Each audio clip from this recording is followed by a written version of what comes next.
bahasan kita sebelumnya mengenai sunnah wal bid'ah, bahwasanya sunnah itu dibagi menjadi satu apa? Sunnah qauli. Apa itu sunnah qauli?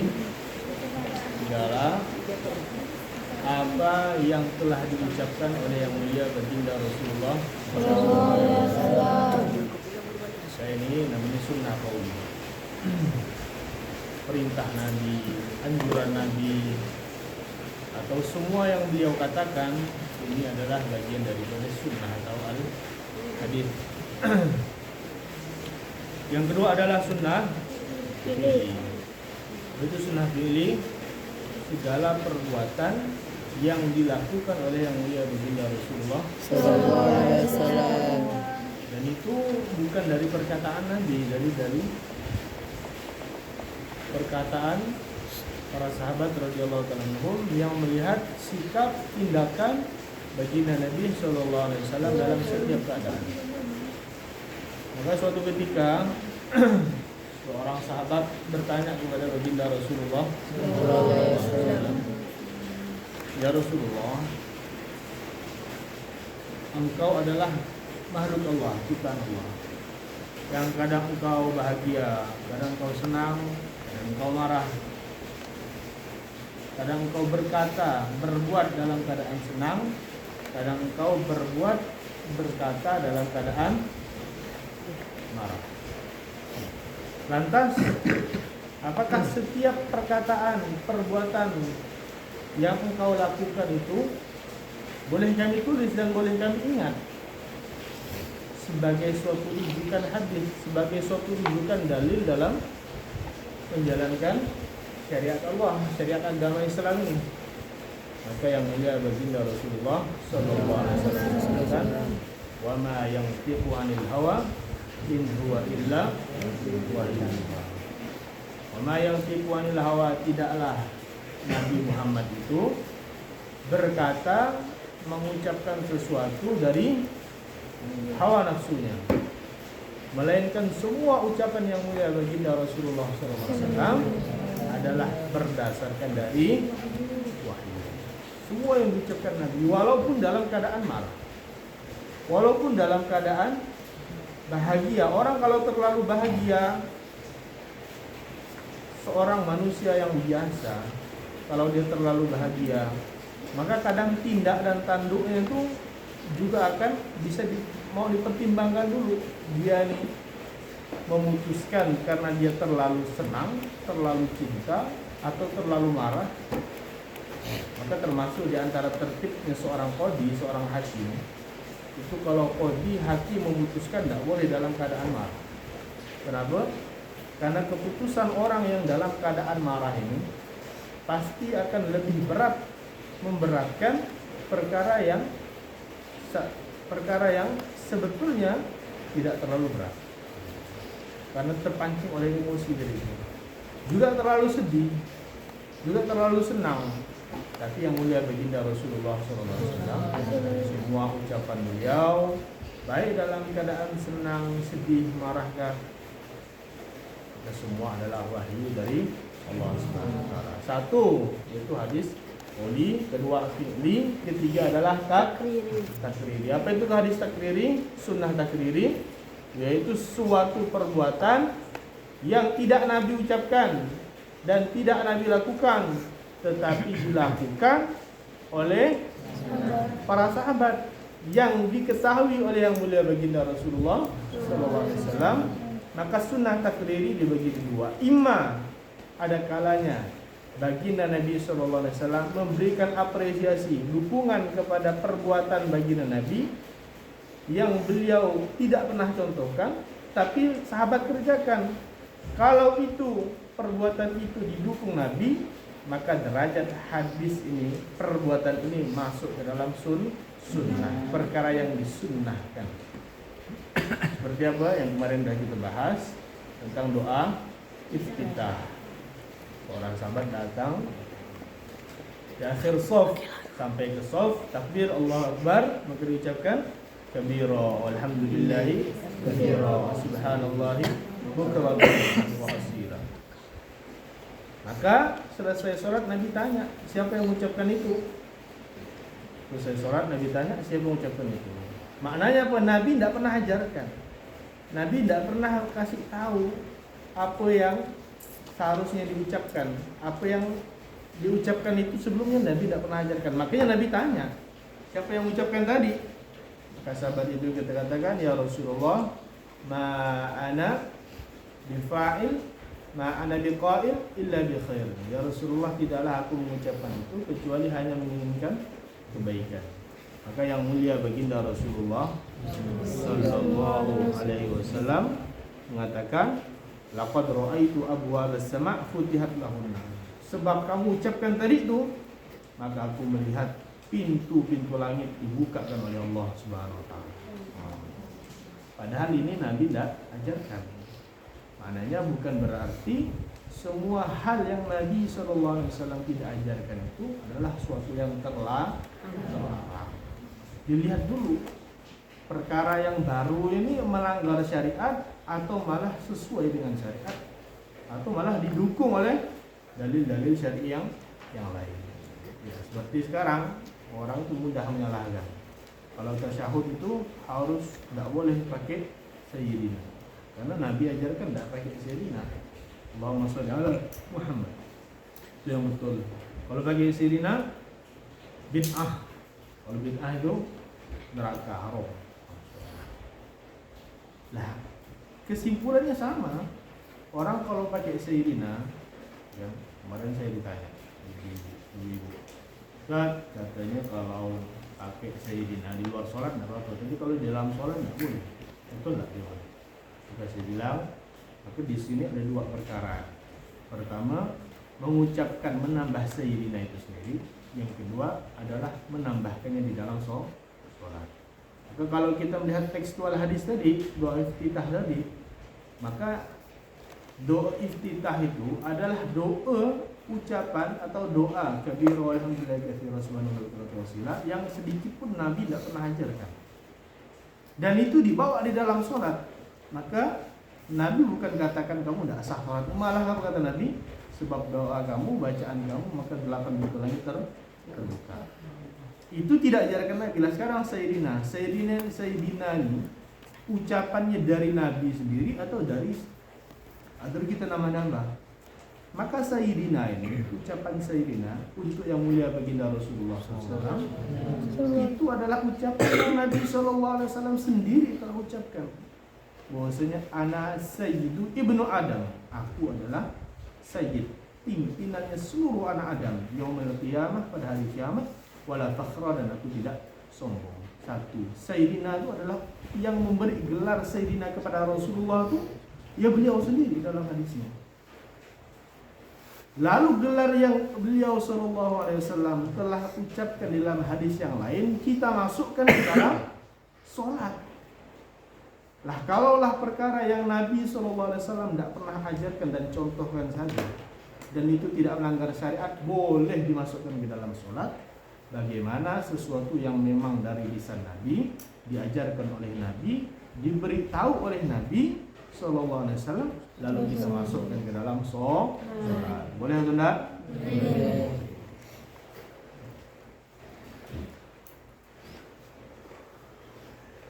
Al-hadithur rabi', hadis keempat.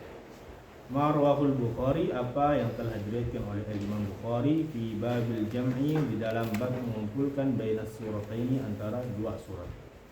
Fi raq'ati, di dalam satu rakaat, min kitabis sholati, dari bab salat.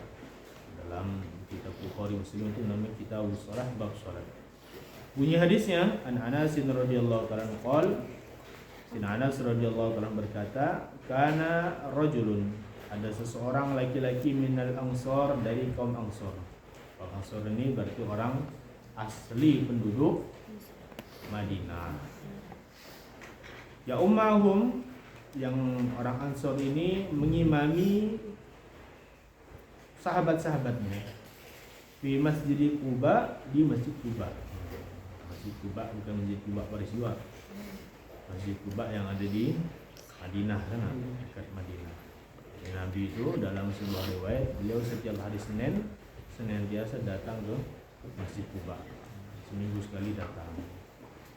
Itu menunjukkan bahwasanya beliau itu tidak hanya memikirkan kampung beliau sendiri, tidak hanya memikirkan di sekitar Masjid Madinah Al-Munawwarah, tidak hanya memikirkan masjid sekitar Masjid Nabawi, tetapi beliau juga memikirkan kampung-kampung, desa-desa yang berada di sekitar beliau, termasuk Masjid Kuba. Setiap hari Senin beliau datang ke Masjid Kuba. Kullama qara'a, maka imam Masjid Kuba tadi itu dia punya kebiasaan, kullama qara'a, setiap ia membaca iftataha suratan, membaca surat Al-Fatihah, yaqra'u biha lahum fi shalah mimma yaqra'u bihi iftataha. Setelah baca Al-Fatihah, lalu dia melanjutkan dengan suatu surat, dia melanjutkan dengan surat Qul huwallahu ahad hatta yafrugha, sehingga dia menyelesaikan Qul huwallahu ahad Allahu samad lam yalid wa lam yulad wa lam yakul lahu kufuwan ahad. Habis Al-Fatihah baca Qul huwallahu ahad hatta yafrugha minha, selesai baca Qul huwallahu ahad, tsumma yaqra'u suratan ukhra. Selesai baca Qul hu, maka dia nambah lagi suatu surat yang lain, ma'aha, yang dia barengkan dengan surat Qul huwallahu ahad. Jadi dalam satu surat, dalam satu rakaat itu dibaca dua surat. Pertama Qul hu, yang kedua misalnya Wadduha. Wa kana yasna'u dzalika fi kulli raka'atin. Dan yang anehnya lagi, dia melakukan perbuatan ini setiap rakaat. Fakallamahu ashabah, maka sahabat-sahabat yang lain, makmum itu komentar, kok kamu kok kayak gini, kok aneh betul kamu nih. Nabi kok tidak pernah ajarkan perbuatan kamu. Jadi kalau rakaat pertama Al-Fatihah, Qul, habis itu baca tambah surat yang lain. Rakaat kedua juga gitu, Al-Fatihah, Qul huwallahu ahad, lalu tambah surat yang lain. Maka karena sahabat ini melihat aneh perbuatan dia ini, Nabi tidak pernah ajarkan. Maka sahabat komentar. Kata sahabat, faqalu, maka sahabat katakan, innaka taftatihu bihadhihi surah. Wahai Pak Imam, sesungguhnya kamu ini telah memulai dengan membaca surat ini. Tsumala, taruh kemudian engkau tidak melihat annaha, bahwasanya surat itu, surat yang kamu baca kulhu itu, tujziuka, sebetulnya cukup, hatta taqra biqra, lah kok kenapa engkau nambah surat-surat yang lain lagi? Fa imma an taqra biha, kami kasih pilihan. Fa imma maksudnya cobalah kau pilih salah satu, engkau baca surat Qul huwallahu ahad saja, wa imma an tan'aha, atau engkau tinggalkan surat Qul huwallahu ahad, wa taqra'u bi ukhra, kamu baca surat yang lain. Ya, sahabat-sahabat makmum-makmum ini komentar, coba mbok yo kalau bahasa Jawa itu, cobalah kamu kalau mau baca Qul hu ya Qul hu saja. Kalau kamu mau baca surat yang lain ya surat yang lain, Qul hu enggak usah kamu baca. Kalau Qul hu saja, enggak usah nambah surat yang lain. Faqala, maka imam ini mengatakan, ma ana bitarikiha, aku tidak akan tinggalkan perbuatanku ini. Wah, ini imam ini luar biasa juga nih, dikasih tahu tidak mau sama makmum ini. Maka kata imamnya, ma ana bitarikiha, aku tidak akan tinggalkan ini. In ahabbtum, jika kalian suka, ana ummakum, untuk aku mengimami kalian, fa'altu, aku akan mengerjakan apa yang telah aku perbuat tadi. Wa in karahtum, tapi seumpama kalian tidak suka dengan keberadaanku menjadi imam, taraktukum, ya aku tidak usah jadi imam, aku akan tinggalkan, aku jadi makmum ya lah. Fakanu, dan mereka orang-orang kampung di sekitar Masjid Kuba itu, yarawna, mereka melihat, memandang, annahu, sesungguhnya imam itu min afdalihim, adalah orang yang paling afdal untuk menjadi imam di antara mereka. Wa karihu ayya ummahum ghairahu, dan orang kampung itu tidak pengen, atau tidak terlalu, pokoknya tidak pengen kalau yang imam itu selain dia. Pokoknya imam itu harus dia yang terbaik, suaranya macam Masyari Ar-Rasyid juga. Suaranya paling mantap, tajwidnya paling mantap, hafalannya paling banyak. Kalau sholat misalnya paling membuat orang tersentuh bacaan-bacaan Al-Qur'annya. Sehingga yang lain tuh orang-orang katakan itu harus kamu, jangan sampai yang lain. Maka orang kampung ini tidak menemukan jawaban pada ma'atahum ketika mendatangi mereka an-nabiyyu baginda Rasulullah sallallahu alaihi wasallam. Di hari Senin tadi itu, seminggu sekali Nabi datang, akhbarahu khabara. Maka orang-orang kampung sekitar situ memberikan kabar, suatu kabar atau berita kepada yang mulia baginda Rasulullah SAW, mengadukan tentang Pak Imam ini itu. Oh, Imam ini tidak mau kami kasih tahu ya Rasulullah. Coba engkau kasih tahu Rasulullah. Maka seorang mengatakan, maka setelah diadukan kepada yang mulia baginda Rasulullah SAW, maka imam itu dipanggil oleh Nabi. Maka Nabi itu tidak langsung tiba-tiba marah seperti itu, tidak. Nabi itu tidak seperti itu. Nabi itu tidak tiba-tiba, kamu kok seperti itu? Saya dengar dapat berita seperti ini. Tapi Nabi tabayun dulu. Oh, tidak langsung dimarah. Bid'ah kamu ini, neraka kamu. Tidak seperti itu. Nabi tabayun dulu. Apa kata Nabi? Ya fulan, wahai fulan, ma yamna'uka, apa yang membuat kamu kok menahan diri antaf'ala untuk melakukan ma ya'muruka, sesuatu yang diperintahkan, bihi ashabuka, sesuatu yang telah diperintahkan teman-teman kamu kepada kamu. Pertanyaan Nabi pertama apa? Wahai fulan, kenapa kok engkau tidak meninggalkan atau kenapa kok engkau tidak mengerjakan sesuatu yang diperintahkan oleh teman-temanmu? Yang kedua, wa ma yahmiluka ala luzumi hadis surah fi kulli rak'ah. Pertanyaan kedua Nabi, apa yang mendorong kamu ini kok setiap rakaat baca qul huwallahu terus? Apa pertanyaannya? Satu, kenapa engkau kok tidak mengerjakan apa yang diinginkan oleh saudara-saudaramu, sahabat-sahabatmu? Yang kedua, apa yang mendorong engkau untuk membaca surat Qul huwallahu ahad di setiap rakaat? Ya. Anaknya Nabi pun tidak pernah ajarkan ini, maka Nabi tanya, lah kamu ini dorongan siapa yang nyuruh kamu kayak gini ini? Wong aku tidak pernah mengajarkan, kata Nabi. Maka imam itu katakan, inni uhibbuha ya Rasulullah sallallahu alaihi wasallam. Aku mengerjakan itu karena aku cinta dengan surat Al-Ikhlas, Qul huwallahu ahad. Faqala Nabi sallallahu alaihi wasallam, maka jawaban yang mulia baginda Rasulullah sallallahu alaihi wasallam, hubbuka wa iyyaha, sebab cinta kamu kepada surat Qul huwallahu ahad adkhalakal jannah, maka sebab surat itu akan memasukkan kamu ke dalam surga. Masya Allah. Pertanyaannya dua, jawabannya satu. Pertanyaan Nabi apa? Kenapa engkau tidak mendengarkan, mengikuti apa yang diperintahkan oleh teman-temanmu? Yang kedua, apa yang mendorong kamu kok melakukan hal itu? Kata dia apa? Satu ya jawabannya apa? Karena aku cinta Rasulullah dengan aku ni suka betul dengan surat Qul huwallahu ahad. Kata Rasulullah apa? Sebab cinta kamu kepada surat Qul huwallahu ahad, Allah Ta'ala masukkan kamu ke dalam surga. La ilaha illallah. Bukan dimarah-marah sama Nabi. Kacau. Mau ada seperti itu. Sallallahu alaihi ya Rasulullah. Semoga salawat serta salam kepada engkau ya Rasulullah. Wa aina man hadika haula'il mubaddi'ah. Manakah orang-orang yang senantiasa menuduh bid'ah?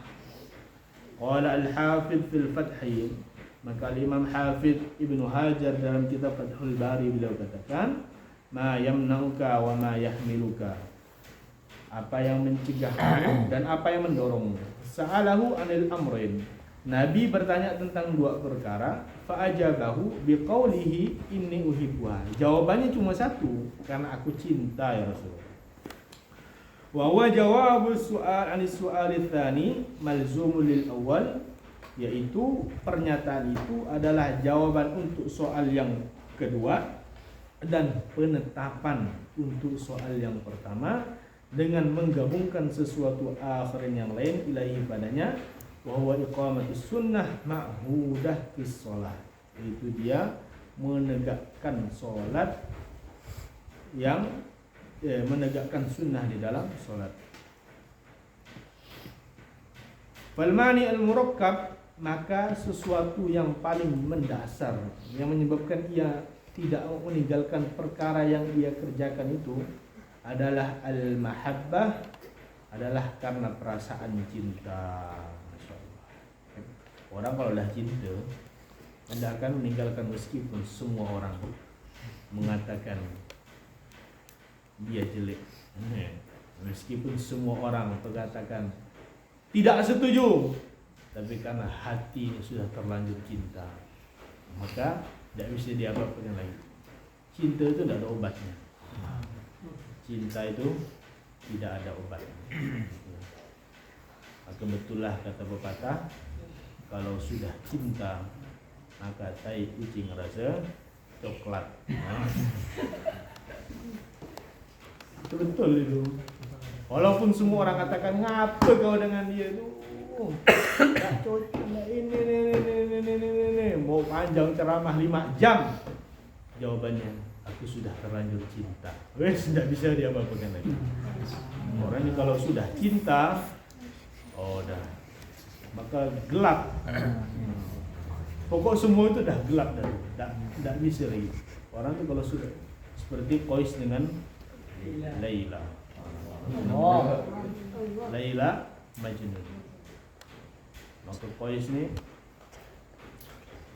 kita masuk ke dalam kotanya Laila, maka dia cium tiang-tiang tembok kota Laila, dia cium-cium. Lantai-lantai jalan-jalannya dielus-elus dicium.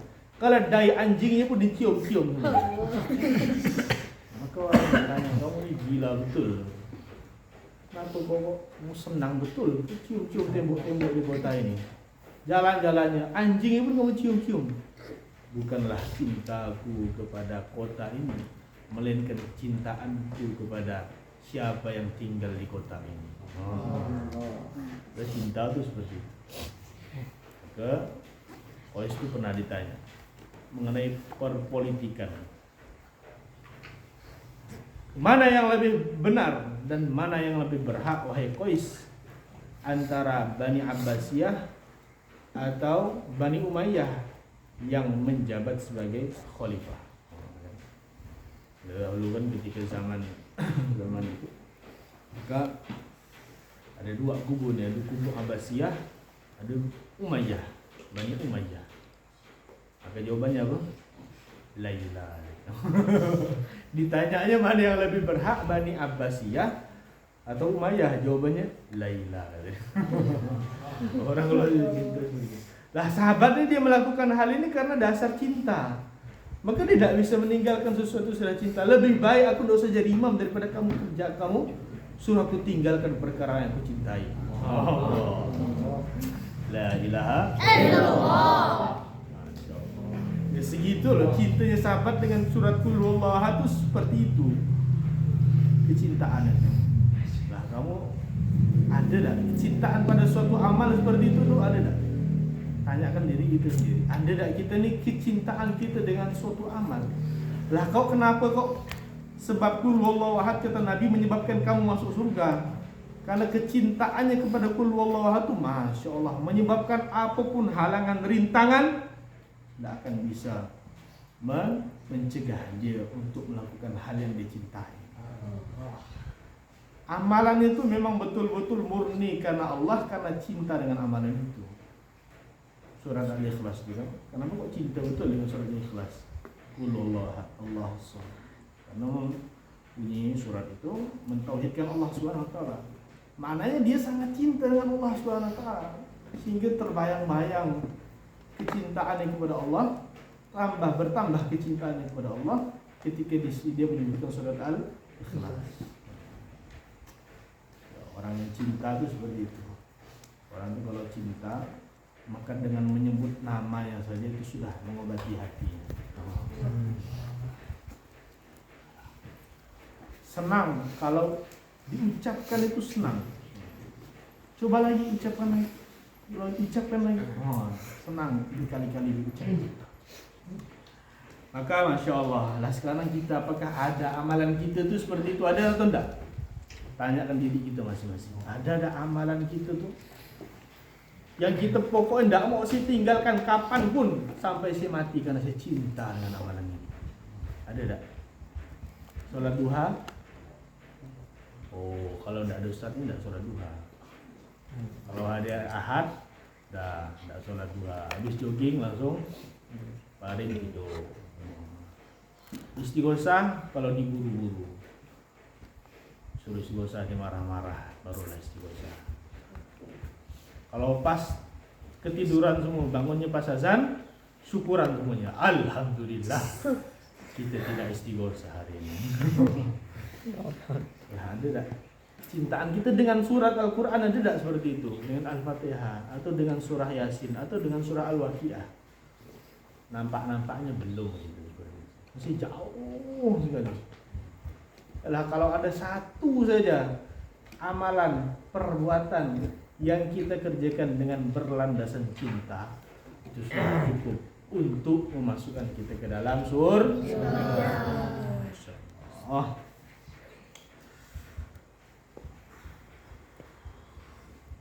Qala Nasiruddin Ibnul Munir, Imam Nasiruddin bin Munir fi hadal hadis. Dalam hadis ini beliau berkomentar, innal maqasid, sesungguhnya niat atau maksud, taghayyuru ahkamil fi'li, dapat merubah hukum-hukum perbuatan. Mengapa demikian? Li'annar rajula, karena sesungguhnya laki-laki itu atau imam itu, law qala, kaseumpama ia mengatakan, innal hamila, sesungguhnya yang mendorong lahu untuknya, ala i'adatiha, untuk mengulang-ulang bacaan surat Qul huwallahu ahad, annahu lam yahfid, kalau alasan dia kok ngulang-ulang surat Qul hu adalah karena tidak hafal yang lain, lam yahfid ghairaha, karena dia tidak hafal yang lainnya, masalah umpama ya, la amkana, maka mungkin ayyamurahu, Nabi akan perintahkan dia bihifdzi ghairiha, untuk menghafalkan surat yang lain. Kalau alasan dia, maksud umpama Nabi nanya dan jawabannya, kenapa kok kamu ulang-ulang surat Qul hu itu? Misalnya jawabannya, ya Rasulullah, karena aku tidak hafal ya Rasulullah, aku ngulang-ulang terus itu. Misalnya dia santai, misalnya alif, kenapa kok sholat cepat betul ya? Karena yang dibaca cuma Qul hu, kenapa tidak yang lain? Tidak ada yang hafal semua Qul hu. Misalnya jawaban imam ini karena tidak ada yang hafal, kecuali yang ini, bihifdzi ghairaha, maka Nabi pasti akan perintahkan, kalau kamu kan jadi imam, ya hafalkan yang lain-lain. Lakinnahu i'tidallal bihubbiha, tapi alasannya tuh karena ikatan cinta. Fahadharus sihhatu qasduha fasawwabahu. Maka Masya Allah, jelas kalau udah alasannya itu cinta, dah Nabi pun tidak bisa jawab apa-apa. Kata Nabi, ya sebab cinta kamu itu akan masukkan kamu ke dalam surga. Maka beliau katakan, wa fihi dalilun ala jawazi takhsisi ba'dul Quran. Di sini merupakan ada satu dalil yang menunjukkan bolehnya kita untuk mentakhsis apa? Mengkhususkan sebagian Al-Quran, sebagian surah-surah di dalam Al-Quran, yamilun nafsi ilaihi, yang hati kita condong kepadanya. Seperti setiap hari kita baca surah Yasin, setiap subuh baca Yasin, setiap zuhur, setiap setiap malam baca Yasin, subuh baca Yasin. Orang-orang Wahabi katakan enggak boleh bid'ah mengkhususkan surat Yasin di malam Jumat. bukan surat Yasin, bukan hanya malam Jumat. Ini sahabat nih baca surat Qul setiap rakaat dalam Quran. Masya Allah, bukan malam Jumat, setiap rakaat. Lah kalau baca Yasin setiap malam Jumat boleh tak? Lebih boleh lagi. Masya Allah. Kalau setiap rakaat saja boleh mengulang-ulang itu bacaan surat, mengkhususkan bacaan surat Al-Quran. Lah apalagi kalau mengulang-ulangnya seminggu cuma satu kali. Listiktsari minhu, karena memperbanyaknya. Nah, misalnya seperti memperbanyak bacaannya. Wala yu'addu dzalika fujuranan li ghairi. Hal itu mengulang-ulang atau memperbanyak satu ayat, satu surah di dalam Al-Quran bukanlah merupakan menyia-nyiakan ayat-ayat yang lainnya.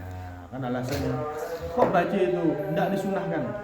Malam Jumat itu bacanya Al-Kahfi. Ya betul, baca Al-Kahfi. Ya saya ini baca Yasin juga, Al-Kahfi juga. Allah Ta'ala alam bisawab. Ada soal, ada pertanyaan? Kenapa kalau kita bersin doa baca Alhamdulillah? Alhamdulillah. Kenapa bersin ucapkan Alhamdulillah? Alhamdulillah itu apa? Bersyukur kepada Allah. Di antara hikmahnya, satu, ketika kita bersin itu, maka penyakit itu keluar dari organ tubuh kita, keluar, penyakit itu keluar. Terus bakteri-bakteri itu menurut penelitian, orang kalau sekali bersin itu dia bisa mengeluarkan 2 juta bakteri. Terus kecil kemana-mana itu. Maka jangan bersin depan muka kawannya. Hancur. Satu. Yang kedua, yang terhikmahnya ya syukur kepada Allah. Karena muka kita dibalikkan dalam keadaan semula. Cuma kalau muka kita diberi sama Allah, hai, tidak dibalikkan betul. Itu repot itu.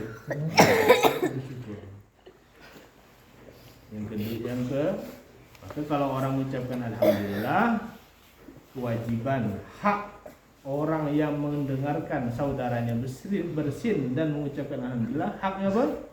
Untuk menjawab dengan tashmitul atish. Tashmitul atish apa? Mengucapkan yarhamukallah, jawab orang yang bersin. Kapankah kita disunahkan yarhamukallah? Ketika yang bersin mengucapkan alhamdulillah. Ketika yang bersin tidak mengucapkan alhamdulillah, maka kita tidak disunahkan mengucapkan yarhamukallah. Nah, setelah orang yang mendengarkan mengucapkan yarhamukallah, maka yang bersin jawab lagi apa? Yahdikumullah wa yuslihu balakum. Semoga Allah Ta'ala memberikan kamu hidayah dan wa yuslihu balakum, dan memperbaiki keadaanmu. Kenapa kok balas ini udah balas, jawab balas gitu. Kenapa kok banyak betul jawabannya sekali bersin. Itu gimana kalau bersin 10 kali? Aci, jawab dulu. Tidak apa tambah banyak pahalanya. Orang yang mendengarkan mendoakan semoga Allah rahmati kamu, karena telah mengucapkan alhamdulillah, rahmati kamu, sayangi kamu. Dan orang bersin balas lagi, semoga Allah Ta'ala berikan hidayah kepada kamu dan memperbaiki keadaanmu. Kenapa kok demikian? Untuk menjaga keikhlasan kita di dalam amal, agar kita ini tidak kurang, amal itu tuh tidak kurang. Maksudnya berkurang itu ya setelah kita mengucapkan alhamdulillah, orang mengucapkan alhamdulillah, maka jangan kita mau kalah lagi dengan amal orang lain, tambah lagi dengan yahdikumullah wa yuslihu balakum. Dia udah doakan kita, maka kita harus doakan lagi ke dia. Wah, berlomba-lomba dalam Allah Ta'ala. Ayo tanya Bu, tanya Bu. Kan hujan nih Bu, nanti kawan-kawannya datang nih. Insyaallah cukup ya. Semoga Allah Subhanahu wa taala memberikan taufik kepada kita, memberikan hidayah sampai akhir hayat kita. Amin. Allahumma fa'na bima 'allamtana wa riddahu ilaina inda hidayah. Subhanallah bihamdihi, subhanallah. Baik. Assalamualaikum warahmatullahi wabarakatuh.